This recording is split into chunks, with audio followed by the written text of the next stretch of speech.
Hai sahabat servis, pada kesempatan kali ini saya akan melakukan perbaikan mesin cuci SAP top loading, yang mana untuk keluhan dari mesin cuci ini terjadi kode error, yang mana kita akan coba terlebih dahulu. Saya tekan power, begini timbul E2 pada layar displaynya ini, sehingga mesin cuci tidak berfungsi walau kita tekan tombol yang lain.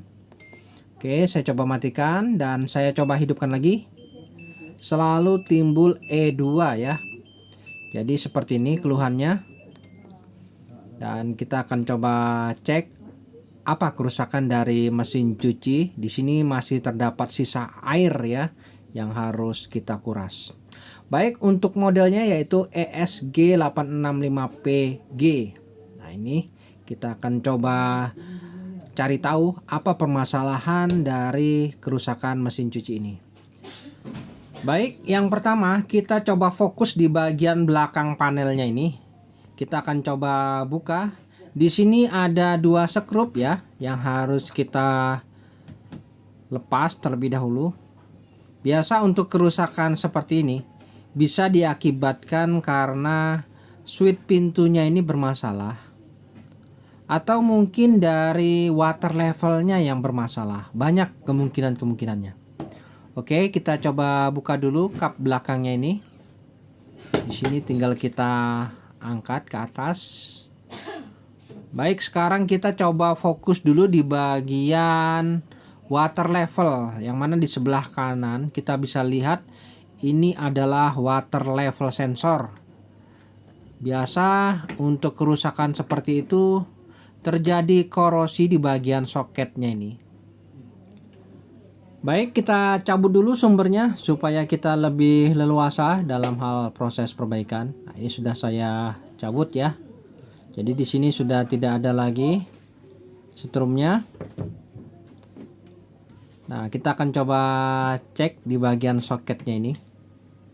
Nah, biasa perhatikan di sini memang terlihat ada seperti jamur. Nah, ini wajib kita bersihkan. Oke, kita bersihkan dulu dengan karter. Jadi langkah pertama kita cek terlebih dahulu di bagian water level sensornya ini. Terutama di bagian soketnya ini harus kita bersihkan. Biasa memang sering terjadi jamur atau seperti korosi di situ. Kita coba bersihkan. Moga saja dengan cara ini bisa teratasi. Oke, kita coba lepas dulu selangnya di bagian bawah ini. Nah, di sini kita coba perhatikan di bagian soket di bagian bawahnya. Coba kita bersihkan juga ya. Jadi pastikan benar-benar bersih. Nah, ini kita coba bersihkan.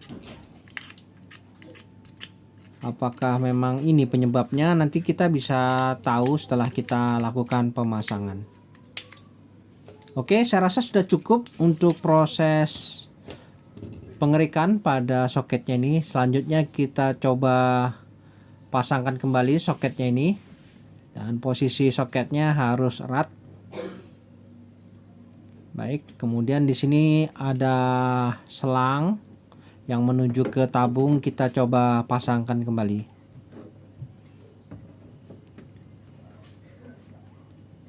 Oke, jadi kita fokus dulu di step pertama pada bagian water level sensornya ini. Apakah ini penyebabnya ya? Selanjutnya kita tes terlebih dahulu ya. Moga-moga bisa selesai masalah ini. Kita coba berikan sumber terlebih dahulu. Nah, ini ya, di sini kita coba berikan sumber. Oke, sudah ya. Selanjutnya kita akan coba lihat hasilnya. Kita tes apakah memang benar. Coba tekan power. Lihat. Wah, ternyata masih sama saja.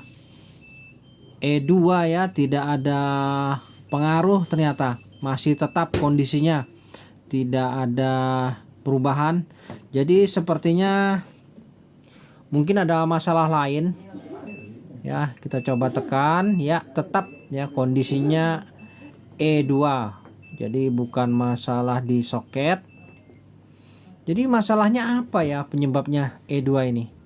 Mungkin di modul ya, mungkin ya. Jadi tidak ada salahnya kita coba buka dulu. Di sini ada 2 skrup di bagian panel depannya. Kita fokus lagi pada bagian modulnya. Baik, kita akan coba lepas dulu panel depannya ini. Jadi untuk melakukan pembongkaran panel depan, di sini ada skrup yang harus kita lepas terlebih dahulu. Sepertinya masalahnya ini berada di bagian panelnya. Oke, selanjutnya tinggal kita angkat ke atas dan di sini nampak jelas sudah ya. Untuk modulnya cukup sederhana seperti ini. Dan kita akan coba pastikan lagi apakah permasalahannya ini di modul atau di water level sensornya atau mungkin yang lain. Baik, kita akan coba lepas dulu modulnya ini. Di sini ada beberapa skrup yang harus kita lepas. Jadi untuk kerusakan E2 pada mesin cuci SAP top loading ini, kita akan coba cari tahu apa penyebabnya ya. Yang mana saya juga belum tahu, namun akan saya coba cari tahu kira-kira apa ini penyebabnya mesin cuci ini menjadi error E2. Yang biasa sering saya lakukan, terjadi masalah di switch pintu ataupun di water level sensor. Oke, di sini nampak ya untuk modul pengendalinya seperti ini bentuknya. Dan letak-letak soketnya harus kita perhatikan dengan benar. Yang nanti jangan sampai salah dalam hal proses pengembaliannya. Di sini kita bisa amati di mana letak tombol powernya. Oke, di sebelah kanan ya, paling atas. Kita akan coba tes kembali. Tekan tombol, ya, ternyata masih tetap kondisinya sama, tidak ada perubahan. E2. Jadi kita akan coba tes dulu apakah di bagian soket pada soket switch pintunya ini kita coba cek apakah memang benar terhubung atau tidak. Nah, ini adalah soket switch pintu yang mana saya curigai apakah tidak terkoneksi. Di sini kita coba ambil multitester terlebih dahulu. Kita akan coba lakukan pengukurannya. Oke, di sini kita coba ukur apakah kondisi switch pintunya ini terhubung. Ya, kita coba cek menggunakan skala ohm. Oh, ternyata switch pintunya tidak ada masalah ya, mantap. Jadi permasalahannya bukan di switch pintu. Jadi masalahnya di mana ini? Apakah di soket yang lain? Yang mana untuk soket-soket yang lain di sini ada menuju ke dinamo dan drain motor. Oke, saya cabut dulu sumbernya. Untuk lebih amannya saya cabut. Yang mana di sini ada soket motor pembuangan atau motor traktor. Ya, saya cabut dulu. Kemudian ada soket yang menuju ke dinamo utama. Saya cabut dulu. Jadi di sini tinggal 2 soket yang masih terpasang, yang mana ini adalah soket power, sumber langsung dari PLN yaitu fase dan netralnya yang masih saya pasang, dan soket water level sensornya. Oke, kita akan coba tes ya. Apakah dengan kedua soket ini masih tetap error? Saya berikan sumber. Kemudian kita coba tekan power. Masih sama ya. E2 ternyata. Jadi tidak ada pengaruh di soket yang lain. Jadi kita fokus lagi di soket water level sensor. Saya masih curiga di sini. Kemungkinan memang ada masalah ini di soketnya ini ya. Di sini kita akan coba tes tanpa soket water level sensor. Bagaimana? Wah, sama saja. Tetap E2. Jadi memang ada masalah nih sepertinya di soketnya nih. Kita coba lakukan pengukuran ya, apakah kabelnya ini tidak putus ya yang menuju ke water level sensornya ini. Tidak ada salahnya. Kita akan coba lakukan pengukuran. Di sini saya coba ukur untuk ketiga kabelnya nih. Ya, ini terhubung untuk kabel yang pertama. Kemudian untuk kabel yang kedua kita coba ukur juga. Kadang bisa juga kabelnya ini ada yang putus di bagian dalam. Oke, kabel kedua terhubung, tidak ada masalah. Kemudian kita coba tes lagi kabel yang terakhir, yang ketiga. Ya, tetap terhubung ya. Jadi tidak ada masalah juga ternyata di pengkabelan. Jadi vonis terakhir ini antara water level sensor dan modulnya ini yang bermasalah. Yang mana kira-kira ya? Di sini kita bingung ini memutuskan. Oke, saya cabut dulu deh sumbernya. Jadi di sini apakah modulnya atau water level sensornya ini yang bermasalah ini ya? Jadi yang pasti di sini kita coba hafalkan dulu letak soketnya ini. Untuk kabel berwarna merah muda di sebelah kanan ya. Kemudian kita amati yang menuju ke water level sensornya ini. Ya, pastikan nanti di sini water level sensornya yang berwarna merah muda ke sebelah kiri. Oke, kita sudah hafal ya. Jadi kita akan coba lakukan perbaikan di bagian modulnya ini. Sepertinya masalahnya memang di modul ini. Oke, kita akan coba lakukan pengecekan di luar saja. Di sini water level sensornya kita lepas dulu. Karena untuk modulnya ini tidak akan bisa aktif apabila water level sensornya tidak terpasang. Oke, kita akan coba tes di luar dulu ya. Yang pasti soketnya kita sudah hafal. Untuk proses pemasangan nanti kita coba lakukan pembongkaran. Baik teman-teman, di sini sudah saya lepas modulnya dan di sini kita bisa amati yang mana untuk modulnya ini di sini ada dua skrup di bagian atasnya ini. Kita harus lepas dulu ya untuk bautnya ini. Di sini bautnya bisa kita lepas dulu supaya kita bisa melakukan pembedahan pada bagian modulnya ini. Karena untuk modulnya ini memang harus dilakukan pembedahan untuk melakukan proses perbaikan. Di sini kita gerinda nantinya ya. Jadi saya akan coba lakukan penggerindaan di bagian bawah modulnya ini.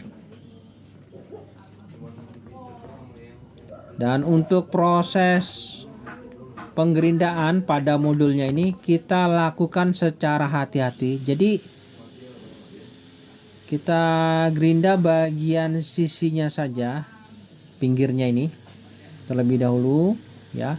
Jangan terlalu dalam karena bisa mengena di bagian sirkuitnya. Oke, setelah bagian pinggirnya di sini bisa kita gerinda juga di bagian pinggir kanan dan kirinya ini. Nah, ini proses pengerindaannya kita lakukan secara hati-hati ya, tidak perlu terburu-buru. Oke, jadi lakukan proses penggerindaannya ini secara hati-hati saja.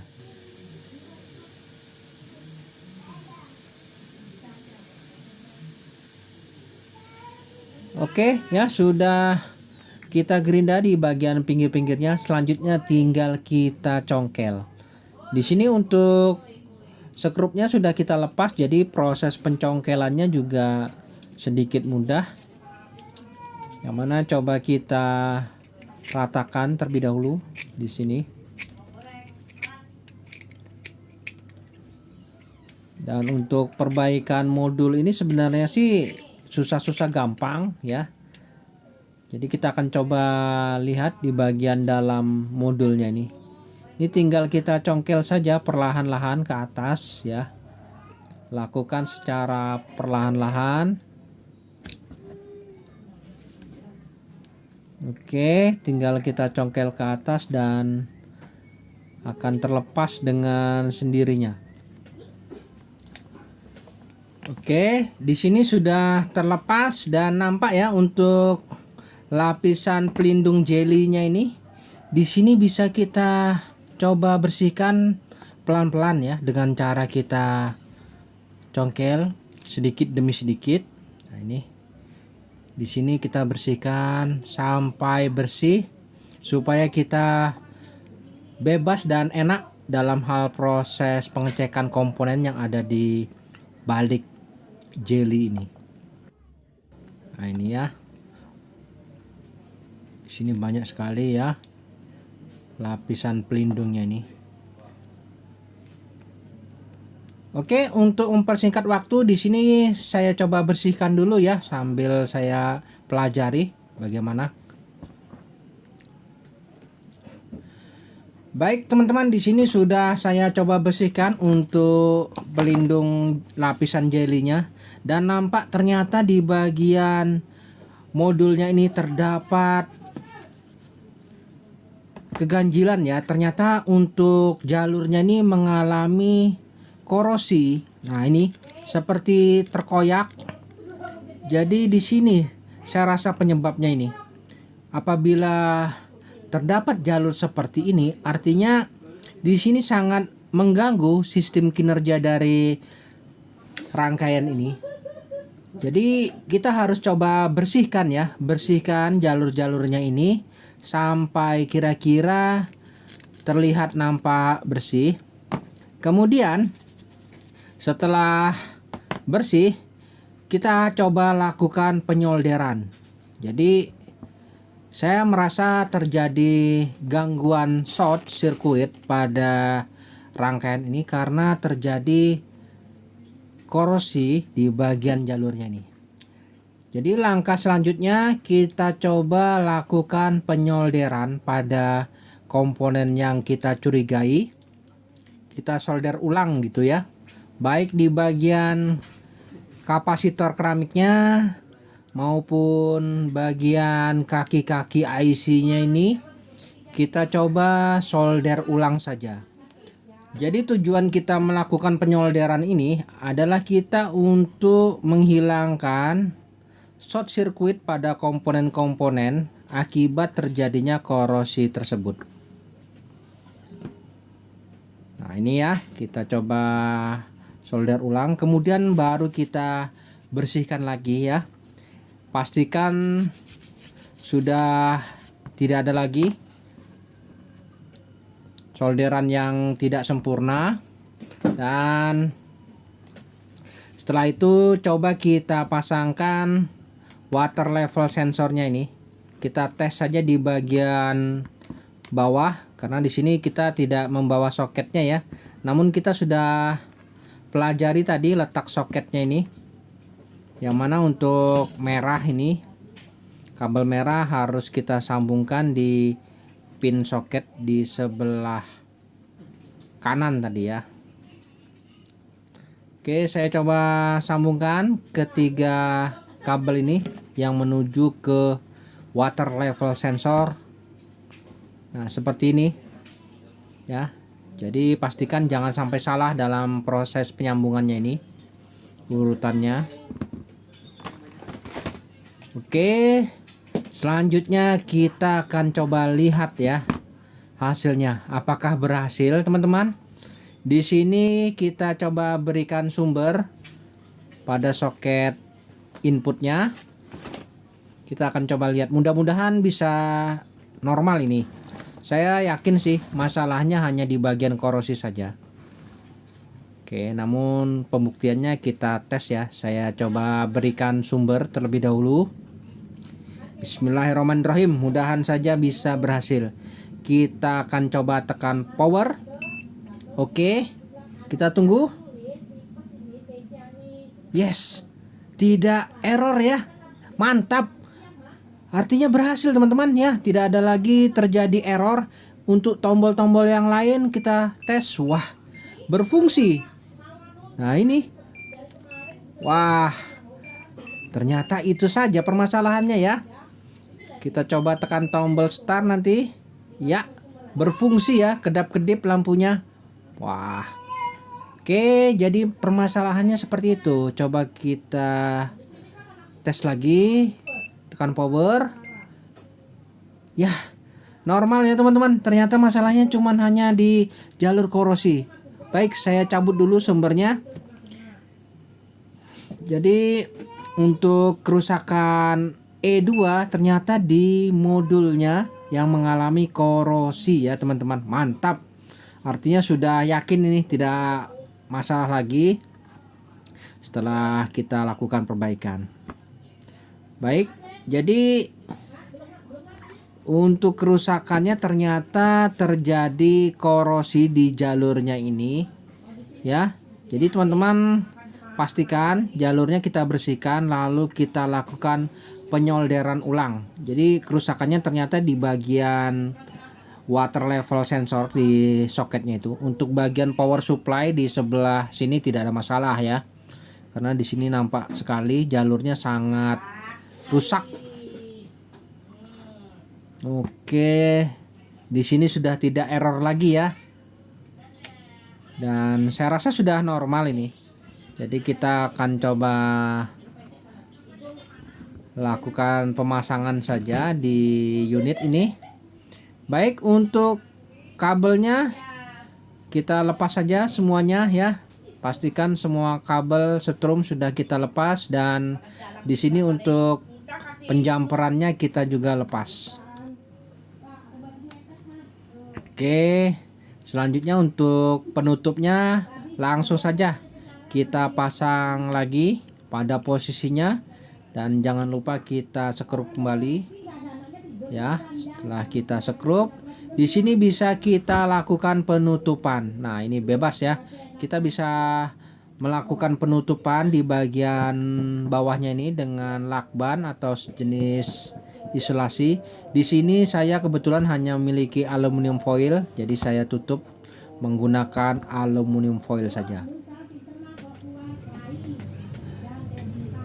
Baik teman-teman, di sini sudah siap di unit, modul serta water level sensornya siap kita pasang.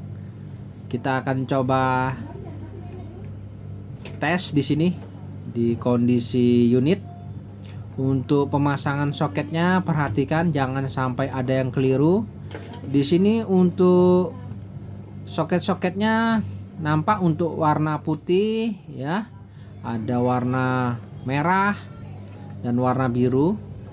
Kemudian setelah itu kita pasang kembali pada posisi kap panel depannya ini.